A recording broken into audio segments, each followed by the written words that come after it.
Roi des femmes européen est mobilisé au premier rang de ses droits, celui de se balader librement dans la rue. Et malheureusement, 81% des femmes ont déjà subi le harcèlement de rue selon une étude Ipsos. Ça commence parfois par un « psst, hey mademoiselle » et trop souvent ça se termine en insultes, en bruit de bouche, voire en exhibitionnisme.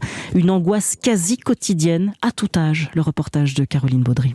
13h, dans une rue passante du nord de Paris, visage poupin, veste de survêtement, jean et basket blanche, Sarah et Emma, 14 ans, quittent le collège pour la pause déjeuner. Elles racontent se faire interpeller chaque jour par des inconnus dans la rue. Des hommes viennent nous accoster, ils viennent nous siffler et si on répond pas, ils nous insultent souvent. Ce matin, il y avait des regards insistants. Après, il m'a insulté de pute et il est parti. Qu'est-ce que vous ressentez dans ce genre de situation ? Du dégoût et peut-être de la peur parfois. Je me dis, comment c'est possible qu'ils nous voient comme des objets, comme des animaux ? Seulement des bouts de viande et pas des êtres humains. Emma change parfois son itinéraire pour ne pas croiser ces hommes, souvent la vingtaine, parfois à 60 ans, raconte-t-elle. Cette violence commence au tout début de l'adolescence. 20 ans plus tard, Marion, une passante, est résignée. Elle est bonne celle-là, si t'étais ma meuf, je te ferais ci, je te ferais ça.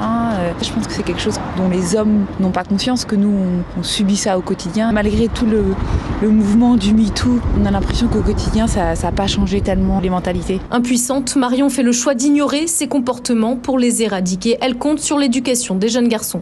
Caroline Baudry.